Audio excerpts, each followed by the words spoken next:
ಅವನು ಕಟ್ಟಬೇಕು ಅಂತ ಹೇಳಿದ್ದ, ಕಟ್ತೀನಿ ಅಂತಲೂ ಹೇಳಿದ್ದ. ಯುದ್ಧದಲ್ಲಿ ಮುಳುಗಿ ಸತ್ತ. ನಾಲ್ವಡಿಯವರ ಜಾಗದಲ್ಲಿ ಕಟ್ಟಿದ್ರು. ಟಿಪ್ಪು ಸುಲ್ತಾನು ಹಿಂದೂ ಆಗಿದ್ದಿದ್ರೆ, ಇವರ ಧರ್ಮಕ್ಕೆ ಸೇರಿದವನಾಗಿದ್ದಿದ್ರೆ ಹೆಗಲ ಮೇಲೆ ಹೊತ್ಕೊಂಡು ಮೆರೆಯೋರು ಅವ್ನು ಮಾಡಿರೋ ಯೋಜನೆಗಳಿಗೆ. ಇವರು ರಾಜಕಾರಣಿಗಳು ಅಗ್ಗದ ಪ್ರಚಾರವನ್ನು ತಗೊಳ್ಳೋಕ್ಕೆ ಈ ಥರ ಮಾತಾಡೋದು ಅವರ ಅಂತಸ್ತಿಗೆ, ಯೋಗ್ಯತೆಗೆ, ಹೆಸರಿಗೆ ತಕ್ಕದಲ್ಲ. ಅವರು ಗೊತ್ತಿಲ್ವ ಟಿಪ್ಪು ಯಾವಾಗ ಸತ್ತ, ನಾಲ್ವಡಿ ಯಾವಾಗ ಹುಟ್ಟಿದ್ರು, ಯಾವಾಗ ಕಟ್ಟಿದ್ರು ಗೊತ್ತಿಲ್ವ ಅವ್ರಿಗೆ? ಇವನು ಗೊತ್ತಿಲ್ವ? ವಿಜೇಂದ್ರ ಗೊತ್ತಿಲ್ವಾ? ರವಿ ಗೊತ್ತಿಲ್ವಾ? ಗೊತ್ತಿದೆ. 1799 4ನೇ ಮೈಸೂರು ಯುದ್ಧ ಶುರು ಆಗುತ್ತೆ. ಟಿಪ್ಪು ಜೀವನದಲ್ಲಿ ಅರ್ಧ ಯುದ್ಧದಲ್ಲಿ ಕಳೆಯುತ್ತೆ, ಇನ್ನರ್ಧ ಯುದ್ಧಕ್ಕೆ ತಯಾರಿಯಲ್ಲಿ ಕಳೆಯುತ್ತೆ.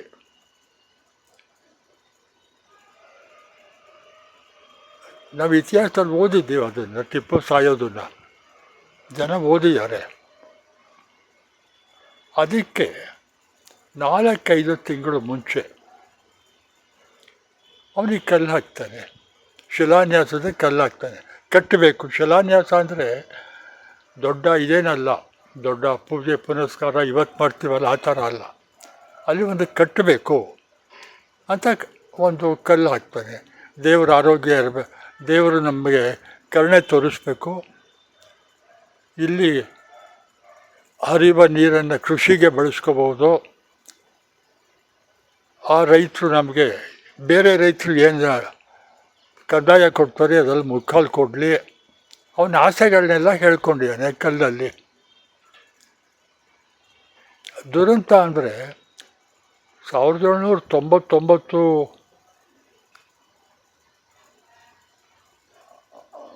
ಮೇ 4ನೇ ತಾರೀಕು. ಅದಕ್ಕೆ 99ಕ್ಕೆ 5 ವರ್ಷ ಮುಂಚೆ 1794ರಲ್ಲಿ ಶಿಲಾನ್ಯಾಸದ ಕಲ್ಲು ಹಾಕ್ತಾ. ಅದು ಅವತ್ತು ಇಂಡಿಯಾಲಿ ಅತಿ ದೊಡ್ಡದು. ನಾವು ಈ ಕನ್ನಂಬಾಡಿ ಕಟ್ಟೆ ಕೃಷ್ಣರಾಜ ಸಾಗರ ಕಟ್ಟಿದ ಮೇಲೆ ವಾಣಿವಿಲಾಸ ಸಾಗರ ಹಿಂದಕ್ಕೆ ಹೋಯ್ತು. ಇದು ಇಂಡಿಯಾಲಿ ಅತಿ ದೊಡ್ಡ ಸಾಗರ ಆಯಿತು, ಜಲಸಾಗರ, ಅಣೆಕಟ್ಟೆ. ಜನರ ಒಳಿತಿನ ದೃಷ್ಟಿಯಿಂದ ಉತ್ತರ ಕರ್ನಾಟಕದಲ್ಲಿ ಸಾಕಷ್ಟು ಕೆರೆಗಳು ಕಟ್ಟಿಸ್ತಾ, ಇಲ್ಲಿ ಕಾವೇರಿ ನದಿಗೆ ಯಾತಕ್ಕೆ ಕಟ್ಟಬಾರ್ದು, ಕಟ್ಟಬೇಕು ಅಂತ ತೀರ್ಮಾನ ಮಾಡಿ ಕಲ್ಲು ಹಾಕ್ತಾನೆ. ಅವತ್ತೇ ಮಂಗಳಾರತಿ ಮಾಡಿ ಪ್ರಸಾದ ಹಂಚ್ತಾ ಅಂತಲ್ಲ, ಆಸೆಯನ್ನು ವ್ಯಕ್ತಪಡಿಸ್ತಾ ಸತ್ತ. 5 ವರ್ಷಕ್ಕೆ ಸತ್ತ ಅಥವಾ ಸಾಯಿಸಲ್ಪಟ್ಟ. ಅಲ್ಲಿ ಏನು ಅಣೆಕಟ್ಟೆ ಕಟ್ಟಬೇಕು ಅಂತಿತ್ತು, ಕಟ್ಟೆ ಅದು ನಿಂತೋಯ್ತು ಆಸೆ. ಮುಮ್ಮಡಿ ಕೃಷ್ಣರಾಜ ಒಡೆಯರ್ 5 ವರ್ಷದ ಹುಡುಗ, ಟಿಪ್ಪು ನಂತರ ಪಟ್ಟ ಕಟ್ಟಲ್ಪಟ್ಟವನು. ಬ್ರಿಟಿಷರ ಆಡಳಿತ, ಅವರಮ್ಮ ಸುಮ್ಮನೆ ಹೆಸರು ರೀಜೆಂಟು. ಇದನ್ನು ಯಾರೂ ಗಮನಿಸಲಿಲ್ಲ. ಟಿಪ್ಪು ಸುಲ್ತಾನು ಮೈಸೂರು ಹತ್ತಿರ, ಮೈಸೂರು ಪರಿಸರದಲ್ಲಿ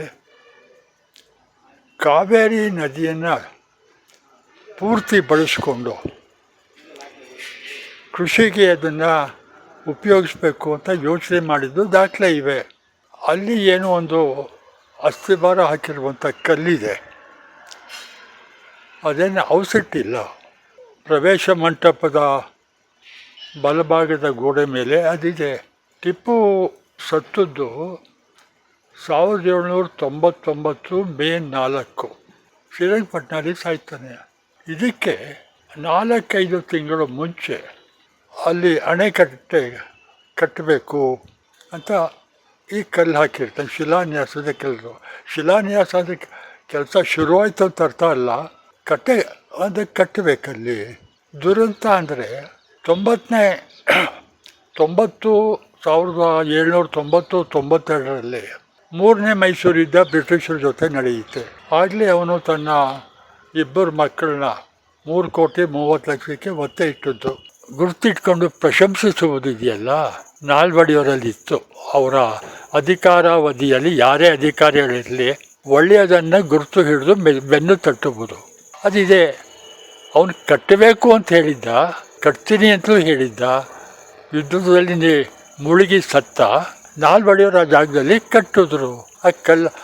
ಇವ್ರ ಕಲ್ಲೂ ಇದೆ, ಅವನು ಹಾಕಿದ್ದ ಶಿಲಾನ್ಯಾಸದ ಹಳೆಯ ಕಲ್ಲೂ ಇದೆ. ಸೆಕ್ಷನ್ ಸೂಪರ್ವೈಸ್ ಬೈ ಅಂತ ಇದೆ. ಡಾವೆಸ್ ಮಾಡಿದ್ದ ಪ್ಲ್ಯಾನು ಅವನು ಸತ್ತ ಮೇಲೆ ಇವರು ಅದನ್ನು ಸ್ವಲ್ಪ ಬದಲಾವಣೆ ಮಾಡ್ತಾರೆ. 2 ಸ್ಟೇಜಲ್ಲಿ ಕಟ್ತಾರೆ. 115 ಅಡಿ ಒಂದು ಸ್ಟೇಜು, ಆಮೇಲೆ 124 ಎರಡನೇ ಸ್ಟೇಜು. 124 ಅಡಿ ಡಿಸೈನ್ಡ್ ಇವರೇ ಡಿಸೈನ್ ಮಾಡಿದ್ದವರು. ಅವನ ಪ್ಲ್ಯಾನ್ನ ಸ್ವಲ್ಪ ಚೇಂಜಸ್ ಮಾಡಿದ್ರು. ಅವನು 1 ಹಂತದಲ್ಲಿ ಮುಗಿತಾ ಇತ್ತು, ಇವ್ರದ್ದು 2 ಹಂತದಲ್ಲಿ. Design and supervised by. ನನ್ನ ವಿರೋಧ ಅಲ್ಲಿ 1924ಕ್ಕೆ ಮೊದಲನೇ ಹಂತದ ಕಾರ್ಯ ಕನ್ನಂಬಾಡಿ ಕಟ್ಟಿದ್ದು ಮುಗಿಯೋದು. 1918ಕ್ಕೆ ನೀವು ರಾಜೀನಾಮೆ ಕೊಟ್ಟೋದ್ರಿ. ಸರ್ಕಾರದಲ್ಲಿ ರಿಸರ್ವೇಷನ್ ಪಾಲಿಸಿನ ವಿರೋಧ ಮಾಡಿ, ನಾಲ್ವಡಿಯವ್ರು ಹೇಳಿದ್ದನ್ನು ವಿರೋಧ ಮಾಡಿ ರಾಜೀನಾಮೆ ಕೊಡ್ತಾರೆ. ವಿಶ್ವೇಶ್ವರಯ್ಯ 1918ಕ್ಕೆ ಹೋಗ್ತಾರೆ. ಮೈಸೂರಿಗೂ ಇವ್ರಿಗೂ ಅಧಿಕೃತವಾದ ಯಾವುದೇ ಸಂಬಂಧ ಇಲ್ಲ ಆಡಳಿತದಲ್ಲಿ. ಅದೇಂಗೆ ಹಾಕಿದ್ರಿ ಕಲ್ಲಲ್ಲಿ? ನೀವು ರಾಜೀನಾಮೆ ಕೊಟ್ಟು ಹೋದ 6 ವರ್ಷದ ಮೇಲೆ ಮೊದಲ ಹಂತದ ಕಾರ್ಯ ಮುಗಿಯೋದು ಅಂತ. ಇವತ್ತಿನ ನಮ್ಮ ಟಿ ವಿಲಿ ಬರ್ತಾ ಇದೆಯಲ್ಲ, ಇವತ್ತಿನ ಆ ಜನಗಳಾಗಿದ್ದಾರೆ, ಹೇಯ್ ಟಿಪ್ಪು ಅವ್ನು ಮುಸಲ್ಮಾನ ಬಿಸಾಕ್ರಿ ಅಂತ ಹೇಳ್ತಿದ್ರು ಏನೋ. ಆದರೆ ಅವರು ಮನುಷ್ಯ. ನಾಲ್ವಡಿಯವರು ಹಿಂದೂ, ಮುಸ್ಲಿಮ, ಕ್ರಿಶ್ಚಿಯನ್ನು, ಸಿಕ್ಕನ್ನು ಭೇದ ನೋಡಿದವರಲ್ಲ. ಮನುಷ್ಯ. ರಾಜನಾದವನಿಗೆ ತನ್ನ ಪ್ರಜೆಗಳೆಲ್ಲರೂ ಒಂದೇ, ತನ್ನ ಮಕ್ಕಳಿದ್ದಂಗೆ. ಅವರು ಕಲ್ಲು ಇಡ್ರಿ, ಅಲ್ಲಿ ಇತ್ತು ಕಲ್ಲು. ನಾಲ್ವಡಿಯವ್ರ ಹೆಸರು ಯಾರು ಮುಚ್ಚಾಕಿದ್ರು? ಯಾರೂ ಮುಚ್ಚಾಕಿಲ್ವಲ್ಲ. ಏನೋ ಟಿಪ್ಪು ಕಟ್ಟೋದನ್ನ ನಾಲ್ವಡಿ ತನ್ನ ಹೆಸರು ಹಾಕೊಂಡ್ರು ಮಾಧವ ಹೇಳಿದಾರ? ಹೇಳಿಲ್ಲ, ನಾನು ನೋಡಿಲ್ಲ. ಆ ಥರ ಹೇಳೋ ಪ್ರಶ್ನೆನೇ ಬರೋಲ್ಲ. ಟಿಪ್ಪು ಹೆಸರು ಕಲ್ಲಿದೆ, ಅಲ್ಲಿ ದಿವಾನ್ಗಳ ಕಲ್ಲಿದೆ, ಇಂಜಿನಿಯರ್ಗಳ ಹೆಸರಿದೆ, ಯಾರ್ಯಾರು ಎಷ್ಟೆಷ್ಟು ವರ್ಷ ಕೆಲಸ ಮಾಡಿದ್ರು ಹೆಸರಿದೆ. ಆಯಿತು, ಇದು ಹೇಳ್ತಾರಿಲ್ಲ. ಈಗ ನಾನೇ ಒಂದು ಪ್ರಶ್ನೆ ಕೇಳ್ತೀನಿ. ಹಳೇ ಮುಖಮಂಟಪವನ್ನು ನಾವು ಒಳಗೋದ್ರೆ ಬಲ್ದ ಕಡೆ ಈ ಕಲ್ಲುಗಳಿವೆ, ಎಡದ ಕಡೆ ಗೋಡೆ ಮೇಲೆ ತಲೆಯಿಂದ ಕಾಲಿನವರೆಗೆ ತಾರಸಿ ತುದಿಯಿಂದ ನೆಲದವರೆಗೆ ಒಂದು ದೊಡ್ಡ ಕಲ್ಲಿದೆ. ಹೋದಾಗ ನೀವು ನೋಡ್ಬೋದು, ಯಾರು ಬೇಕಾದ್ರೂ ನೋಡ್ಬೋದು. ಅಂದರೆ ಇಂಜಿನಿಯರ್ದು ಪರ್ಮಿಷನ್ ತಗೊಂಡು ಹೋಗ್ಬೇಕು. Krishnaraja Sagara upper Kaveri reservoir project ಅಂತೇನೋ ಇದೆ. ಆಮೇಲೆ designed and first stage of construction supervised by sir M Visvesvaraya. ದೇವರಾಜನವರು ಉಳುವ ರೈತನಿಗೆ ಜಮೀನು ಕೊಟ್ಟರು, ಅವನ ಹೆಸರಿಗೆ ಬರ್ಕೊಟ್ರು. ಇವನು ದಲಿತರಿಗೆ ಯಾರೇ ಉಳ್ತೀವಿ ಅಂದ್ರೂ ಜಮೀನು ಕೊಡೋನು, ಬ್ಯಾಂಕಿಂದ ಲೋನ್ ಕೊಡೋನು, ಎತ್ತು ಇವೆಲ್ಲ ಕೊಂಡ್ಕೊಳ್ಳೋಕೆ ಏನು ಬೇಕು ಅನ್ಕೊಳ್ತಿ ಎಲ್ಲ ಮಾಡಿಕೊಡೋನು. ಶೇರ್ ಬೆಳೆದಿದ್ರಲ್ಲಿ ಇಷ್ಟು ಕೊಡಿ, ನಿಂಗೆ ಎಷ್ಟಾಗುತ್ತೆ ಅಷ್ಟು ಕೊಡಪ್ಪ ಅಂತ ಹೇಳೋನು. ಆದರೆ ಜಮೀನು ಅವನು ಎಲ್ಲಿವರೆಗೆ ಉಳ್ತಾನೆ ಅಲ್ಲಿವರೆಗೆ ಮಾತ್ರ ಅವನ ಆಸ್ತಿ ಅದು. ಅವನು ಉಳೋದು ನಿಲ್ಲಿಸಿ ಸೋಮಾರಿ ಆದರೆ ಜಮೀನು ವಾಪಸ್ ಸರ್ಕಾರಕ್ಕೆ ಹೋಗುತ್ತೆ. ಆದರೆ ಅವನು ಸದಾ ಆ್ಯಕ್ಟಿವ್ ಆಗಿರ್ಬೇಕು ರೈತ. ಅದು ಒಂದು. ಬಡ್ಜೆಟ್ಟಲ್ಲಿ ನಮ್ಮಲ್ಲಿ ಟ್ರೆಜರಿಲಿ ಹಣ ಕಮ್ಮಿ ಆಗ್ಬಿಟ್ರೆ, ಕೇಂದ್ರ ಸರ್ಕಾರ ಇರಲಿ ಇಲ್ಲ ರಾಜ್ಯ ಸರ್ಕಾರ ಇರಲಿ, ಹಣ ಜನರಿಂದನೇ ಕಿತ್ಕೋಬೇಕಲ್ಲಪ್ಪ. ಅದಕ್ಕೇನು ಮಾಡ್ತಾರೆ, ಬಹಳ ಸುಲಭವಾದ್ದು ಮಾದಕ ಪಾನೀಯಗಳು, ಅದ್ರ ಮೇಲೆ ಟ್ಯಾಕ್ಸು ಜಾಸ್ತಿ ಹಾಕ್ತಾರೆ. ವಿಸ್ಕಿ, ಹೆಂಡ ಇತ್ಯಾದಿ ಇತ್ಯಾದಿ. ಆ ಕಲ್ಲಿದ್ದಾಕ್ಷಣಕ್ಕೆ ನಾಲ್ವಡಿಯವರನ್ನು ಯಾರು ಹಾಕಿ ಹಾಕಿದ್ರು? ಯಾರೂ ಹಾಕಿಲ್ಲ. ಏನು ಟಿಪ್ಪು ಏನು ನಾಲ್ವಡಿಯವ್ರ ಹೆಸರು ಕೇಳಿದ ಮೇಲೆ ಅವ್ರ ಮುಖ ನೋಡಿದ್ನ? ಇತಿಹಾಸ ನಾಲ್ವಡಿಯವ್ರ ಇತಿಹಾಸ ಶುರುವಾಗೋದು ಟಿಪ್ಪು ಸತ್ತ ಸುಮಾರು 150 ವರ್ಷದ ನಂತರ. ಅದೇ 150 ವರ್ಷದಲ್ಲಿ ಎಲ್ಲಿತ್ತು ಅದನ್ನ ಸುಮ್ಮನೆ ಇವರು ಇದ್ದಾರೆ ಅಂತ. 150 ವರ್ಷ ಇತ್ತಲ್ಲ, 150 ವರ್ಷದಲ್ಲಿ ಆ ಟಿಪ್ಪು ಹಾಕಿರೋ ಕಲ್ಲಿರುತ್ತಾ, ಸುಮ್ಮನೆ ಇವರು ಸೃಷ್ಟಿ ಮಾಡ್ತಾ ಇದಾರೆ ಟಿಪ್ಪು ಮಾಡ್ದ ಅಂತ ಹೇಳಿ. ಈಗ ಶಿಲಾ ಒಂದು 200-300 ವರ್ಷದ ಒಂದು ದೇವಸ್ಥಾನ ತಗೊಳ್ಳಿ, ಇಲ್ಲ ಕಟ್ಟಡ ತಗೊಳ್ಳಿ, ಶಿಲಾನ್ಯಾಸ ಮಾಡಿದ ಆ ಕಲ್ಲನ್ನ ಯಾರಾದರೂ ಬಿಸಾಕ್ತಾರ? ಧರ್ಮದ್ವೇಷ ಇಟ್ಕೊಳ್ಳುವಂಥ ಸಣ್ಣ ಮನಸ್ಸಿನ ಜನ ಬಿಸಾಕ್ಬೋದು. ಇದು ಕಲ್ಲು ಸಿಕ್ಕೋದು ಯಾರಿಗೆ? ನಾಲ್ವಡಿಯರ ಆಡಳಿತ ಕಾಲದಲ್ಲಿ ಶಿಲಾನ್ಯಾಸ ಮಾಡುವಾಗ ಅವರ ಅರಮನೆಯ ವ್ಯಕ್ತಿಗಳಿಗೆ ಸಿಕ್ಕಿದೆ. ಅವನು ಅಗಿಯೋ ಕೂಲಿ ಇರ್ಬೋದು, ಇಲ್ಲ ಅವರ ಆಸ್ಥಾನದಲ್ಲಿದ್ದ 3 ಜನ ಮಂತ್ರಿಗಳು ಅನ್ನಿಸ್ಕೊಂಡವರಲ್ಲಿ ಒಬ್ಬನಿಗೆ ಸಿಕ್ಕಿರ್ಬೋದು, ಇಂಜಿನಿಯರ್ಗೆ ಸಿಕ್ಕಿರ್ಬೋದು. ಅವನು ಸಿಕ್ಕಿದ ಮೇಲೆ ಮಹಾರಾಜರಿಗೆ ಹೇಳ್ತಾನೆ ನಾಲ್ವಡಿಯವ್ರಿಗೆ, ಮಹಾದೇವಪ್ಪ ನೀವು ಹೇಳಿದ್ರಿ ಮಹಾದೇವಪ್ಪ ಈ ಥರ ಹೇಳಿದ್ರು ಅಂತ. ಅದಕ್ಕೆ ನಾನು ಹೇಳ್ತಿರೋದು, ಕಲ್ಲಲ್ಲಿದೆ, ಶಿಲಾನ್ಯಾಸದ ಕಲ್ಲಿದೆ, ಸತ್ತ 4 ವರ್ಷಕ್ಕೆ ಸತ್ತ. ಆ ಕಲ್ಲನ್ನೇ ನಾನು ವಾಪಸ್ ತಗೊಂಡೋಕ್ಕಾಗುತ್ತಾ? ಬಿಟ್ಟರು. ಅಧಿಕಾರಿಗಳು ಆಡಳಿತ ಚೇಂಜ್ ಆಯಿತು, ಮುಮ್ಮಡಿಯವ್ರ ಆಡಳಿತ ಬಂತು, ಬ್ರಿಟಿಷರುಗಳ ಸೂಪರ್ವಿಷನ್ ಬಂತು. ಈ ಕಲ್ಲನ್ನ ಯಾರೂ ಕೇರ್ ಮಾಡಲಿಲ್ಲ. ಇನ್ನೇನೇನು ಯೋಜನೆಗಳು, ಸಾಗರ್ ಕಟ್ಟೆ ಹತ್ರ ಒಂದು ದೊಡ್ಡ ಕಟ್ಟೆ ಕಟ್ಟಬೇಕು ಅಂತ ಮಾಡಿದ್ದ. ಸಾಗರ್ ಕಟ್ಟೆ ಹತ್ರನೇ ಟಿಪ್ಪು ಸುಲ್ತಾನು ಹಿಂದೂ ಆಗಿದ್ದಿದ್ರೆ, ಇವರ ಧರ್ಮಕ್ಕೆ ಸೇರಿದವನಾಗಿದ್ದಿದ್ರೆ ಹೆಗಲ ಮೇಲೆ ಹೊತ್ಕೊಂಡು ಮೆರೆಯೋರು ಅವ್ನು ಮಾಡಿರೋ ಯೋಜನೆಗಳಿಗೆ. ಈ ಕಡೆ ಎಡಮುರಿ ಬಲಮುರಿ ಅಂತ ಇವೆ ಅಣೆಕಟ್ಟೆ ಅಲ್ಲ, ಅವೆಲ್ಲ ಚೆಕ್ ಡ್ಯಾಮ್ಗಳು. ಚೆಕ್ ಡ್ಯಾಮ್ಗೆ ಅಣೆಕಟ್ಟೆ ಅನ್ನೋರು. ಆ ರೀತಿಲಿ ಇವನೇನಾರು ಯೋಚನೆ ಮಾಡಿದ್ನ? ಅವತ್ತಿನ ಟೆಕ್ನಿಕ್ ಅಣೆಕಟ್ಟೆ ಅಂದರೆ ಚೆಕ್ ಡ್ಯಾಮ್. ಇಲ್ಲಿ ಅವನು ಹೇಳ್ದ, ಅದನ್ನು ಮಹಾದೇವಪ್ಪನವರು ಆ ಶಾಸನ ಇರೋ ಕಲ್ಲನ್ನ ನೋಡಿರಬೇಕು ಅಂತ ಕಾಣುತ್ತೆ ಕನ್ನಂಬಾಡಿಲಿ. ಅವ್ರು ಹೇಳಿದ್ರು ಟಿಪ್ಪು ಕಟ್ಟಲಿಲ್ಲ, ಸತ್ತ. ಚೆಕ್ ಡ್ಯಾಮ್ನ ಕಟ್ಟಲಿಲ್ಲ, ಅವನು ಸತ್ತ. ಕಟ್ಟಿದವರು ನಾಲ್ವಡಿಯವರ ಕಾಲದಲ್ಲಿ 1911 ಡಿಸೆಂಬರ್ಗೆ ಶುರು ಆಗುತ್ತೆ, 32 ಡಿಸೆಂಬರ್ಗೆ ಮುಗಿಯುತ್ತದು. ನಾಲ್ವಡಿಯವ್ರದ್ದು ಅವರ ಆಡಳಿತ ಕಾಲದಲ್ಲಿ ಕಟ್ಟಿದಂಥ ದೊಡ್ಡ ಅಣೆಕಟ್ಟೆ. ಹಳೆಯ ಅರ್ಥದಲ್ಲ, ಹಳೆಯ ಅರ್ಥದಲ್ಲಿ ಅಣೆಕಟ್ಟೆ ಅಂದರೆ ಚೆಕ್ ಡ್ಯಾಮು. 1799 ಮೇ 4 ಅಂತ ಸತ್ತದ್ದು. ಅದಕ್ಕೆ 5 ವರ್ಷ ಮುಂಚೆ ಕನ್ನಂಬಾಡಿಲಿ ಕಾವೇರಿ ನದಿಗೆ, ಕನ್ನಂಬಾಡಿ ಅಂತ ಹೇಳೋದು ಬೇಡ, ಕಾವೇರಿ ನದಿಗೆ ಒಂದು ಕಟ್ಟೆಯನ್ನು ಕಟ್ಟಬೇಕು. ಅವನ ಆಸೆಯನ್ನು ವ್ಯಕ್ತಪಡಿಸಿದ್ದ. ಇಲ್ಲಿ ಕನ್ಫ್ಯೂಷನ್ ಏನಾಗ್ತಿದೆ ನಮ್ಮ ಜನಗಳಿಗೆ ಅಂದರೆ, ಇವತ್ತು ಕನ್ನಂಬಾಡಿ ಕಟ್ಟೆ ಇದೆ, ಎಷ್ಟು ಅದ್ಭುತವಾಗಿದೆ, ಕಣ್ಣು ಕಾಣುತ್ತೆ ಹೇಳ್ತಾರೆ. ಆ ಸಮಯದಲ್ಲಿ ಏಷ್ಯಾ ಆಫ್ರಿಕಾ ಸೇರಿಸಿ ಒಂದು ನೆನ್ಪಿಟ್ಕೋಬೇಕು ನಾವು, ಟಿಪ್ಪು ಆಡಳಿತ ಕಾಲದಲ್ಲಿ ಮೈಸೂರು ರಾಜ್ಯದ ವ್ಯಾಪ್ತಿ 80,000 ಚದರ ಮೈಲಿಗಳಿಗೂ ಜಾಸ್ತಿ ಇತ್ತು. ಕೆರೆಗಳನ್ನು, ನದಿಗಳು ಎಲ್ಲಿ ಇಲ್ಲ ಅಲ್ಲಿ ಕೆರೆಗಳನ್ನು ಕಟ್ಟಿಸ್ತಾನೆ. ಇರೋ ಕೆರೆಯಿಂದ ನಾಲ್ವೆ ಹರಿಸಿ, ಈ ತೊರೆಗಳಿದ್ದರೆ ನಾಲ್ವೆ ರೀತಿಯಲ್ಲಿ ನೀರು ಹರಿಸಿ ದೊಡ್ಡ ಕೆರೆಗಳು ಕಟ್ತಾನೆ. ಎಲ್ಲ ಉತ್ತರ ಕರ್ನಾಟಕದಲ್ಲಿ. ಮೈಸೂರು ಕಡೆ ಬಹಳ ಕಮ್ಮಿ. ಆನಂದೂರು ಅಂತಿದೆ ಮೈಸೂರು ಬಾರ್ಡ್ರ್ ಆಚೆ, ಅಲ್ಲಿ ಕೆರೆ ಕಟ್ಟಿಸ್ತಾನೆ.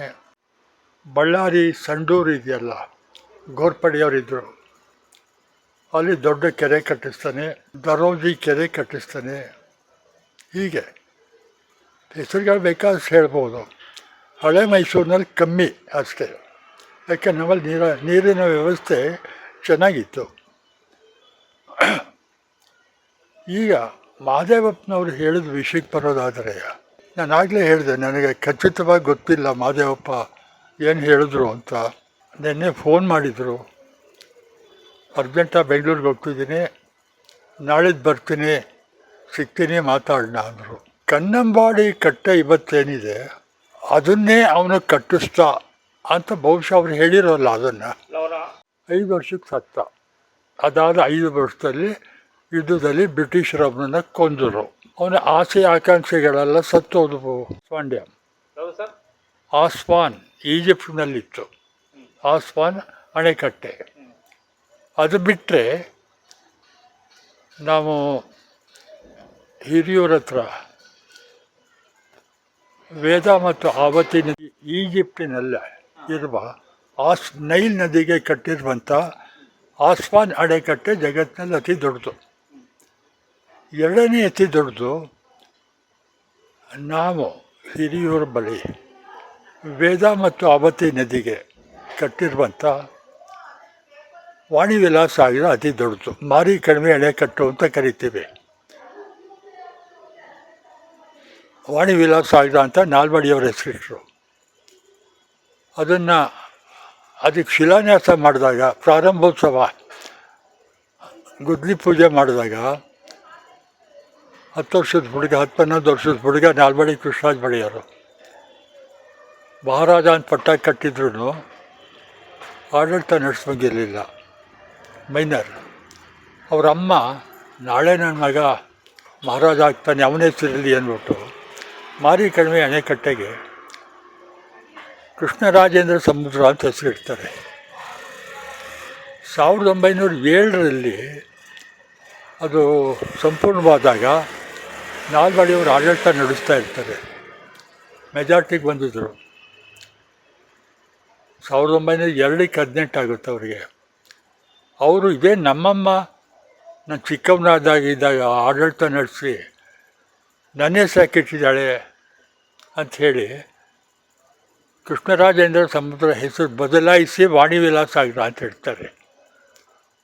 ಅಮ್ಮನ ಪ್ರೀತಿ ಮಗನ ಬಗ್ಗೆ, ಮಗನ ಪ್ರೀತಿ ಅಮ್ಮನ ಬಗ್ಗೆ ಹಾಕಿ ಕಟ್ಟಿದ್ರು ಕಟ್ಟೆನ. ಅಲ್ಲ, ಅವ್ರು ಹೇಳಿರೋದು, ಮಾದೇವಪ್ಪರು ಹೇಳಿರೋದು ಏನು ಅಂದರೆ ಸರ್, ಟಿಪ್ಪು ಮೊದಲು ಅಡಿಗಲ್ಲ ಹಾಕಿದ, ನಂತರ ನಾಲ್ವಡಿ ಅವ್ರು ಕಟ್ಟಿದ್ರು ಅಂತ ಹೇಳಿ. ಅಲ್ಲ, ಟಿಪ್ಪು ಕಟ್ಟಲಿಲ್ಲ. ಅವರು ಹೇಳಿಲ್ಲ ಸರ್. ಅವನು ಚೆಕ್ ಡ್ಯಾಮು ಕಟ್ಟಕ್ಕೆ ಯಾಕೆ ಅಂದರೆ ಒಂದು 12 ಗಂಟೆ ಯುದ್ಧ, 12 ಗಂಟೆ ಯುದ್ಧಕ್ಕೆ ತಯಾರಿ, 4ನೇ ಮೈಸೂರಿದು ತಯಾರಿ, ಹೋರಾಟ, ಈ ಕೆಲಸಗಳು ಮಾಡಿ ಕೆಲ ಟೈಮ್ ಇದೆ. ಅವನಿಗೆ ಆಸೆ ವ್ಯಕ್ತಪಡಿಸ್ತಾ ಕಟ್ಟಬೇಕು ಅಂತ, ಜನಕ್ಕೆ ಅನುಕೂಲ ಆಗುತ್ತೆ ಅಂತ ಆಸೆ ವ್ಯಕ್ತಪಡಿಸ್ತಾ. ಆದರೆ ಬ್ರಿಟಿಷರ ಯುದ್ಧದ ಹೊಡೆತ ಅವನಿಗೆ ಅವಕಾಶ ಕೊಡೋಲ್ಲ. ಇವರು ಆ ಕಲ್ಲು ಉಳ್ಕೊತ್ತು. ನಾಲ್ವಡಿಯವರು ಯಾವಾಗ ಕಟ್ಟಕ್ಕೆ ಶುರು ಮಾಡಿದ್ರು, ಅಗದಾಗ ಎಲ್ಲೋ ಸಿಕ್ಕಿದೆ ಕಲ್ಲು. ಇವರು ಅವನ ಮೇಲೆ, ಈಗ ಇವತ್ತಿನ ನಮ್ಮ ವಾತಾವರಣದಲ್ಲಿ ನಮ್ಮ ನಾಯಕರುಗಳು, ಹಿಂದುತ್ವವಾದಿ ನಾಯಕರುಗಳು, ಮುಸ್ಲಿಮ್ ಅಂದ ತಕ್ಷಣ ಬೇರೆ ಬಣ್ಣ ಕಟ್ತಾರೆ. ಅದಕ್ಕೆ ಟಿಪ್ಪುದ ಕಲ್ಲಿದು ತೆಗೆದು ಬಿಸಾಕ್ರಿ ಅಂತ ಹೇಳಲ್ಲ ಮಹಾರಾಜರು. ಯಾಕೆಂದ್ರೆ ಟಿಪ್ಪು ಹೆಸರಿದೆ, ಪರ್ಷಿಯನ್ ಭಾಷೆಯಲ್ಲಿದೆ. ನಾಲ್ವಡಿಯವರು ಅಧಿಕಾರಕ್ಕೆ ಬಂದಾಗ ಕನ್ನಂಬಾಡಿಯ ಆ ಸ್ಥಳದಲ್ಲಿ ಅಣೆಕಟ್ಟೆ ಕಟ್ಟಬೇಕು ಅಂತ ತೀರ್ಮಾನ ಮಾಡಿದ್ರು. ವಿಶ್ವೇಶ್ವರಯ್ಯ ಅಲ್ಲ, ಅದನ್ನು ಒಬ್ಬ ಬ್ರಿಟಿಷ್ ಇಂಜಿನಿಯರ್ ಡಾವೆಸ್ ಅಂತ, DAWES, ನಾವು ಡಾವೆಸ್ ಅಂತೀವಿ, ಡಾಸ್ ಅಂತ ಇಂಗ್ಲೀಷ್ನವ್ರು ಕರೀತಾರೆ. ಅವನು ರೆಡಿ ಮಾಡಿದ್ದ. ಅವನು ಮುಳುಗ್ತಾ ಇದ್ದ ಒಬ್ಬ ಅಂಬಿಗನ್ನ ಉಳ್ಸೋಕ್ಕೆ ಹೋಗಿ ಕೃಷ್ಣರಾಜೇಂದ್ರ ಕಟ್ಟೆ, ಅರ್ಕಲ್ಗೂಡು ಹತ್ರ ಒಂದು ಚೆಕ್ ಡ್ಯಾಮ್ ಇದೆ. ಸ್ವಲ್ಪ ಎತ್ತರವಾಗಿರೋ, ಒಂದು 15-20 ಅಡಿ ಎತ್ತರ ಇದೆ. ಅವತ್ತು ನಾವೇನು ಅಣೆಕಟ್ಟೆ ಕಟ್ಟಬೇಕು ಅಂತ, ಅಣೆಕಟ್ಟೆ ಅಂತೇನು ಹೇಳ್ತಿದ್ರು ಅವತ್ತು, ಇವತ್ತಿನ ಕನ್ನಂಬಾಡಿ ಕಟ್ಟೆ ರೀತಿ ಅಣೆಕಟ್ಟೆ ಅಲ್ಲ, ಚೆಕ್ ಡ್ಯಾಮ್ಗಳು. ಶ್ರೀರಂಗಪಟ್ಟಣ ಪಕ್ಕ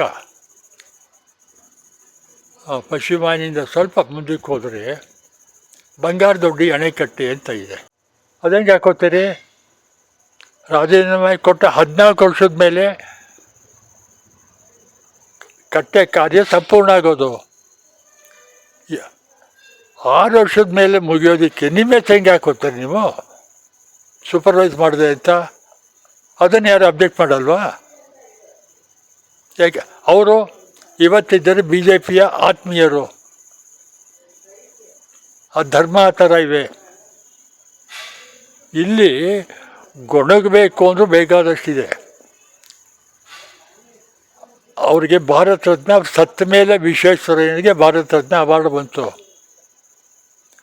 ಆ ಫೋಟೋನಲ್ಲಿ ಇಟ್ಟಿದ್ದಾರೆ. ಯಾರ ಫೋಟೋ ಎಲ್ಲಿ ಬೇಕಾದ್ರೆ ಇಡ್ಬೋದಾ? ಗೋಡೆಗೆ ಬರೀಸಿಟ್ಟಿದ್ದಾರೆ ಸಣ್ಣ ಫೋಟೋನ. ಇಲ್ಲಿ ಮಹದೇವಪ್ಪ ಹೇಳಿದ್ರು ಅಂದ ತಕ್ಷಣ ಒಂದು ಕಲ್ಪನೆ, ನಾಲ್ವಡಿ ಅವ್ರನ್ನ ಹಾಳು ಮಾಡೋದಕ್ಕೆ, ಅವ್ರ ಹೆಸರು ಮುಚ್ಚೋದಕ್ಕೆ ಇವರು ಟಿಪ್ಪು ಹೆಸರು ತಂದರು. ಯತೀಂದ್ರ ಏನೋ ಹೇಳಿದ್ರು, ಈಗೊಂದು 10 ದಿವಸದಲ್ಲಿ ನಾಲ್ವಡಿ ಹೆಸರನ್ನ ನಾಲ್ವಡಿನ ಹಾಳು ಮಾಡೋಕ್ಕೆ ಯತೀಂದ್ರ ಹೊರಟಿದ್ದಾರೆ ಮುಚ್ಚೋದಕ್ಕೆ. ನಾಲ್ವಡಿ ಮೇಲೆ ಅಷ್ಟೊಂದು ಪ್ರೇಮ ಇದೆ ಇವ್ರಿಗೆ. ಅವರ ಕೆಲಸ ಕಾರ್ಯಗಳನ್ನು ಎಲ್ಲರೂ ಮೆಚ್ಕೋಬೇಕು. ಅಗ್ಗದ ಟೀಕೆ ಟಿಪ್ಪಣಿಗಳನ್ನು ಬಿ ಜೆ ಪಿಯವರಾಗಲಿ ಕಾಂಗ್ರೆಸ್ನವರಾಗಲಿ ಇದನ್ನು ಬಿಡಬೇಕು. ತೂಕವಾದ ವಿಷಯಕ್ಕೆ ತೂಕವಾದ ಟೀಕೆ ಟಿಪ್ಪಣಿ ಮಾಡಿ ಜನ ಮೆಚ್ಕೋತಾರೆ. ಇಲ್ಲಿ ಔದಾರ್ಯ ಇದೆಯಲ್ಲ, ಯಾರು ಒಳ್ಳೆಯದನ್ನು ಮಾಡಿದ್ರು ಅದನ್ನು, ಈಗ ಟಿಪ್ಪು ನಡ್ಕೊಂಬಂದಾಗೆ ಮಾತೆತ್ತಿದ್ರು ಈಗಲೂ ಜವಾಹರ್ಲಾಲ್ ನೆಹರೂನ ಕರ್ಕೊಂಬಂದು ಟೀಕೆ ಮಾಡಬೇಕು. ಅವತ್ತಿನ ಬಡ್ಜೆಟ್, ಅವತ್ತಿನ ಪರಿಸ್ಥಿತಿಗಳೇನಿತ್ತು, 50-60 ವರ್ಷದಿಂದ ಭಾರತ ಸ್ಥಿತಿ ಏನಾಗಿತ್ತು. ಇನ್ನೊಂದು ಬಹಳ ತಮ್ಮ ಕೊನೆಯದೊಂದು ಮಾತು ಹೇಳ್ಬಿಡ್ತೀನಿ ಸತೀಶ್. ಸಿದ್ದರಾಮಯ್ಯನವ್ರ ಬಡ್ಜೆಟ್ಟು ಏನೋ ಇವರು ದುಡ್ಡು ಅಲಾಟ್ ಮಾಡಿದಾಗ, ಅಲ್ಲ UPA ಸರ್ಕಾರ ತಗೋತಾರೆ. UPA ಸರ್ಕಾರದಲ್ಲಿ ಮನಮೋಹನ್ ಸಿಂಗ್ ಅವರು ಹಣ ಇಂಥ ಕೆಲಸಕ್ಕೆ ಇಷ್ಟು ಕೊಟ್ಟಿದ್ರು. ಮೋದಿಯವರು ಅವರು 4 ಪಟ್ಟು 3 ಪಟ್ಟು ಜಾಸ್ತಿ ಕೊಟ್ಟಿದ್ದಾರೆ ಅಂತ ಹೇಳ್ತಾರೆ. ಇದೆಂಥ ಮೂರ್ಖತನದ ಮಾತು ಅಂದರೆ, ಈ ಮೂರ್ಖತನ ಅನ್ನೋದು ನಾನು ಯೋಚನೆ ಮಾಡಿ ಹೇಳ್ತಾ ಇದ್ದೀನಿ. ಅವತ್ತಿನ ಎಷ್ಟು ವರ್ಷದ ಹಿಂದಿನ ಬಡ್ಜೆಟ್ ಏನಿತ್ತು, ಮನಮೋಹನ್ ಸಿಂಗ್ ಕಾಲದ ಬಡ್ಜೆಟ್ ಎಷ್ಟಿತ್ತು, ಮೋದಿ ಕಾಲದ ಬಡ್ಜೆಟ್ ಎಷ್ಟಿತ್ತು, ಅವರೆಷ್ಟು ಅವತ್ತಿನ ಪರಿಸ್ಥಿತಿಗೆ ತಕ್ಕಂತೆ ಎಷ್ಟು ಪರ್ಸೆಂಟೇಜ್ ಹಣ ಕೊಟ್ಟರು ಅವನು ಯೋಚನೆ ಮಾಡಲ್ವಾ? ನಾವು 150 ರೂಪಾಯಿ ಕೊಟ್ರಿ, ಅವ್ರು 15 ರೂಪಾಯಿ ಕೊಟ್ಟಿದ್ರು. ಈ ಅರ್ಥದಲ್ಲಿ ಮಾತಾಡೋದಿದೆಯಲ್ಲ, ಇವರು ರಾಜಕಾರಣಿಗಳು ಅಗ್ಗದ ಪ್ರಚಾರವನ್ನು ತಗೊಳ್ಳೋಕ್ಕೆ ಈ ಥರ ಮಾತಾಡೋದು ಅವರ ಅಂತಸ್ತಿಗೆ, ಯೋಗ್ಯತೆಗೆ, ಹೆಸರಿಗೆ ತಕ್ಕದಲ್ಲ. ಬಿ ಜೆ ಪಿ ಇಲ್ಲ, ಇತಿಹಾಸ ಓದಿದ್ದರೆ ಗೊತ್ತಿದ್ದರೆ, ಕನ್ನಂಬಾಡಿ ಕಟ್ಟೆ ಇತಿಹಾಸ ಟೀಕೆ ಮಾಡ್ತಿರೋರು ಗೊತ್ತಿದ್ದರೆ ಈ ರೀತಿ ಮಾತಾಡ್ತಿರ್ಲಿಲ್ಲ ಅವರು. ಅಲ್ಲ, ಆಳಿ ಕೇಳಿದು ಅರ್ಥ ಮಾಡ್ಕೋಬೇಕು. ಆದ್ರೂ ಇಶ್ಯೂ ಸಿಗ್ತಲ್ಲ, ಇತಿಹಾಸ ಗೊತ್ತಿದ್ರೂ ಕೂಡ ಮಹದೇವಪ್ಪನ ಮೂಲಕ ಕಾಂಗ್ರೆಸ್ಸನ್ನ ಬೊಯ್ಯೋದಿಕ್ಕೆ ಇದನ್ನು ಬಳಸ್ಕೊತಾ ಇದ್ದಾರೆ. ಇತಿಹಾಸ ಗೊತ್ತಿದ್ದೂ ಬಳಸ್ಕೊತಾರೆ. ಅವರು ಗೊತ್ತಿಲ್ವ ಟಿಪ್ಪು ಯಾವಾಗ ಸತ್ತ, ನಾಲ್ವಡಿ ಯಾವಾಗ ಹುಟ್ಟಿದ್ರು, ಯಾವಾಗ ಕಟ್ಟಿದ್ರು ಗೊತ್ತಿಲ್ವ ಅವ್ರಿಗೆ? ಇವನು ಗೊತ್ತಿಲ್ವ? ವಿಜೇಂದ್ರ ಗೊತ್ತಿಲ್ವಾ? ರವಿ ಗೊತ್ತಿಲ್ವಾ? ಗೊತ್ತಿದೆ. ಸುಮಾರು 150 ವರ್ಷಗಳ ಅಂತರ ಇದೆ ಅಂತ ಗೊತ್ತಿದೆ. ಆದ್ರೂ ಬೈಯಕ್ಕೆ ಅನ್ಬೇಕಲ್ಲ, ನ್ಯೂಸ್ ಬರಬೇಕಲ್ಲ, ಬೆಳಿಗ್ಗೆ ಪೇಪರ್ಲಿ, ಟಿ ವಿಲಿ ಮುಖ ಕಾಣಬೇಕಲ್ಲ. 10 ವರ್ಷ ಒಬ್ಬ, 8 ವರ್ಷ ಒಬ್ಬನ, ಇಬ್ಬನ ಕಳಿಸ್ಕೊಡ್ತಾನೆ ಬ್ರಿಟಿಷರಿಗೆ ಮತ್ತೆ ಇಟ್ಟು. ಮೀರ್ ಸಾದಕ್ಕು ಫೈನಾನ್ಸ್ ಮಿನಿಸ್ಟರು ಟಿಪ್ಪುಗೆ ಅವನು ಹೇಳ್ತಾನೆ ಸ್ವಲ್ಪ ದಿನ ಆದಮೇಲೆ, ಹುಜೂರ್ ಏನಪ್ಪ ನಮ್ಮ ರಾಜ್ಕುಮಾರ್ ಅವ್ರ ವರ್ಷದಲ್ಲಿದ್ದಾರೆ, ಬ್ರಿಟಿಷರ ವರ್ಷದಲ್ಲಿ, ನನಗೆ ಬಹಳ ಸಂಕಟ ಆಗುತ್ತೆ. ಸರಿ, ಏನು ಮಾಡಬೇಕು? ನಾವು ಈ ಮಾದಕ ಪಾನೀಯಗಳ ನಿಷೇಧ ಮಾಡಿದ್ದೀವಲ್ಲ, ಆ ನಿಷೇಧನ ತೆಗೆದಾಕ್ಬಿಡಿ. ಜನ ಕುಡೀಲಿ. ಜನ ಕುಡಿದ್ರೆ ನಮಗೆ ಟ್ಯಾಕ್ಸ್ ಜಾಸ್ತಿ ಬರುತ್ತೆ. ಟ್ಯಾಕ್ಸ್ ಜಾಸ್ತಿ ಬಂದರೆ ರಾಜ್ಕುಮಾರನ್ನ ಬೇಗ ಕರ್ಕೊಂಬರ್ಬೋದು. ಈಗಲೂ ಹಂಗೆ ತಾನೆ ನಾವು ಟ್ಯಾಕ್ಸ್ ಹಾಕ್ತಿರೋದು ಬಡ್ಜೆಟ್ಟು ಅಡ್ಜಸ್ಟ್ ಮಾಡೋಕ್ಕೆ. ಕರ್ನಾಟಕ ಅಂತೂ ಬಿಡಿ, ಹಾಕುದೇ, ಯಾಕೆಂದ್ರೆ ದುಡ್ಡೇ ಇಲ್ಲವಲ್ಲ. ಆಗ ಟಿಪ್ಪು ಹೇಳ್ತಾನೆ, ಅಯ್ಯ, ನನ್ನ ಮಕ್ಕಳು ತಡವಾಗಿ ಬರಲಿ, ನನಗೆ ಚಿಂತೆ ಇಲ್ಲ.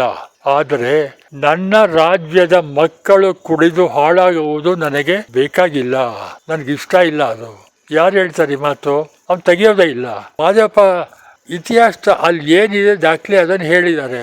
ನಾಲ್ವಡಿ ಅವರು ಹುಟ್ಟಿದ್ದು ಯಾವಾಗ, ಟಿಪ್ಪು ಸತ್ತದ್ದು ಯಾವಾಗ, ಕನ್ನವಾಡಿ ಕಟ್ಟೆ ಕಟ್ಟದ್ದು ಯಾವಾಗ? ನಾಲ್ವಡಿ ಹೆಸರನ್ನ ಅಳ್ಸಾಕೋದಕ್ಕೆ ಮುಳುಗ್ಸೋದಕ್ಕೆ ಮಾದೇವಪ್ಪ ಹೊರಟಿಯಾನೆ, ತಪ್ಪೇಳ್ತಾನೆ ಅಂದರೆ ಏನರ್ಥ ಇದರಲ್ಲಿ? ಇಲ್ಲಿ ಇವರು ಮಾತಾಡೋದಕ್ಕೆ ಅರ್ಥಬದ್ಧವಾಗಿ ಟೀಕೆ ಮಾಡೋದಕ್ಕೆ ಬಿ ಜೆ ಪಿಯವ್ರಿಗೆ ಏನೂ ಸಿಗ್ತಾ ಇಲ್ಲ. ದಿನ ಬೆಳಗಾದ್ರೆ ಏನಾದ್ರು ಒಂದು ಹೇಳಲೇಬೇಕು. ಕಾಂಗ್ರೆಸ್ನವ್ರು ಏನಂದ್ರೂ ಅದನ್ನು ಟೀಕೆ ಮಾಡಲೇಬೇಕು. ಅವ್ರು ಏನಂದ್ರೂ ಇವ್ರು ಟೀಕೆ ಮಾಡಬೇಕು. ರಾಜಕಾರಣಿಗಳಿಗೆ ತಾವು ಮಾಡ್ತಾ ಇರುವಂಥ ಕಾರ್ಯಗಳ ವಿಮರ್ಶೆ ಮಾಡಿ ಮಾತಾಡೋದು ಬೇಕಾಗಿಲ್ಲ. ದುಬ್ಬ ಹಾಕ್ಕೊಂಡವ್ರೆ ಅದಕ್ಕೂ ಟೀಕೆ ಮಾಡೋ, ಬೂಶರ್ಟ್ ಹಾಕೋದು ಅದಕ್ಕೂ ಟೀಕೆ ಮಾಡೋ. ಟೀಕೆ ಮಾಡೋದೇ ಹವ್ಯಾಸ. ಟೀಕೆ ಮಾಡಿದವರು ನ್ಯೂಸ್ ಇರಲ್ವಲ್ಲ, ಪೇಪರು ಟಿ ವಿಲಿ ನಮ್ಮ ಮುಖ ಕಾಣದೆ ಹೋದರೆ ನಾವು ಬೇಗ ಮರ್ತೋಗ್ತೀವಿ. ಆದರೆ ಅರ್ಥಪೂರ್ಣವಾಗಿ ಟೀಕೆ ಮಾಡಿದಾಗ ಮನುಷ್ಯನ ಯೋಗ್ಯತೆ ಉಳಿಯುತ್ತೆ, ರಾಜಕಾರಣಿಯ ಯೋಗ್ಯತೆ ಉಳಿಯುತ್ತೆ, ಬೆಳೆಯುತ್ತೆ. ಅದು ಮಾತೆತ್ತೋದು ಈಗ ಹೇಳ್ತಿರುವಂಗೆ ಕನ್ನವಾಡಿ ಕಟ್ಟೆನ ನಾಲ್ವಡಿಯನ್ನು ಅಳ್ಸಾಕ್ಬಿಡ್ತೀಯ, ಅಳ್ಸಾಕಿದ್ದಾನೆ ಟಿಪ್ಪು ಅಳ್ಸಾಕ್ತ ಅಂತ ಇವ್ರು ಹೇಳ್ತಿದ್ದಾರೆ. ಏನು ಅರ್ಥ ಇದೆಯೇನು ಇದರಲ್ಲಿ? ಮಾದೇವಪ್ಪ ಹೇಳಿದ್ರು ಮಾದೇವಪ್ಪ, ತಪ್ಪೇನಿದೆ?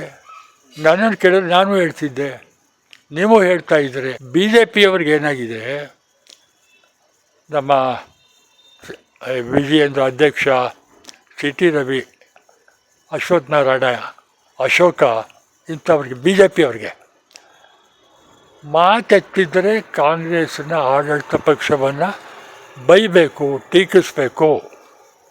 ಮಾತೆತ್ತಿದ್ರೆ ಈ ಕಾಗೆ ಕಪ್ಪಗಿದೆ ಅಂತ ಕಾಂಗ್ರೆಸ್ನವ್ರು ಇಲ್ಲ, ಅದು ಪೂರ್ತಿ ಕಪ್ಪಗಿಲ್ಲ, ಸ್ವಲ್ಪ ಬೂದಿ ಬಣ್ಣ ಇದೆ ಅಂತ ಅವ್ರು ಹೇಳಬೇಕು. ಅವ್ರನ್ನ ಟೀಕೆ ಮಾಡಬೇಕು, ಇವ್ರನ್ನ ಟೀಕೆ ಮಾಡಬೇಕು. ದಿನ ಬೆಳಗ್ಗೆ ನಾವು ಇದೇ ಪೇಪರು ಟಿ ವಿಲಿ ನೋಡೋದು. ಇಲ್ಲಿ ಮಾದೇವಪ್ಪ ಕಾಂಗ್ರೆಸ್ ಮಂತ್ರಿ ಹೇಳಿದ್ರು ಅನ್ನೋ ಕಾರಣಕ್ಕೆ ಇದನ್ನು ತಿರ್ಚಿ ಟಿಪ್ಪು ಶಿಲಾನ್ಯಾಸದ ಕಲ್ಲು ಇರೋದನ್ನು ತಿರ್ಚಿ ನಾಲ್ವಡಿಯವ್ರ ಹೆಸರನ್ನೇ ಕಿತ್ತಾಕಿ ಅವನು ತನ್ನ ಹೆಸರನ್ನೇ ಬಳಸ್ಕೊಳಕ್ಕೆ ಅವನು ಹಾಕ್ಕೊಂಡಿದ್ದ, ಟಿಪ್ಪು ಹಾಕ್ಕೊಂಡಿದ್ದ ಅನ್ನೋ ರೀತಿಯಲ್ಲಿ ಮಾತಾಡೋದಿದೆಯಲ್ಲ. ಯಾವುದೇ ರಾಜಕೀಯ ಪಕ್ಷ, ನನಗೆ ರಾಜಕೀಯ ಪಕ್ಷ ಬೇಕಾಗಿಲ್ಲ, ಯಾವುದೇ ವ್ಯಕ್ತಿಯ ಘನತೆಗೆ ತಕ್ಕಂಥ ಮಾತಲ್ಲ ಅದು.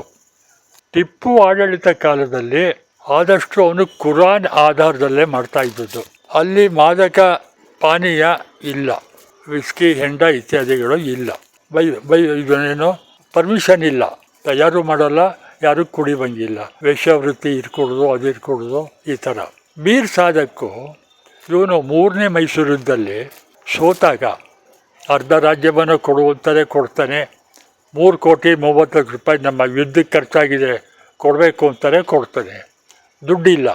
2 ಮಕ್ಕಳನ್ನ ತನ್ನ ಟ್ರೆಜರಿಯಿಂದ 1,10,00,000 ಕೊಡ್ತಾನೆ. ಇನ್ನು 2,20,00,000 ಉಳ್ಕೊಳ್ಳುತ್ತೆ. ದುಡ್ಡಿಲ್ಲ. ಕಂತಾಗೆ ಕೊಡಪ್ಪ, ಪರವಾಗಿಲ್ಲ, ಅವ್ರ ಹಣ ಮುಗಿಯೋವರೆಗೆ ನಿನ್ನ 2 ಮಕ್ಕಳನ್ನ ನಮ್ಮ ಹತ್ರ ಒತ್ತೆ ಇಡು. 5-6 ತಿಂಗಳ ನಂತರ ದುಡ್ಡು ಕೊಟ್ಟು ಮಕ್ಕಳು ಕರ್ಕೊಂಬರ್ತಾನೆ.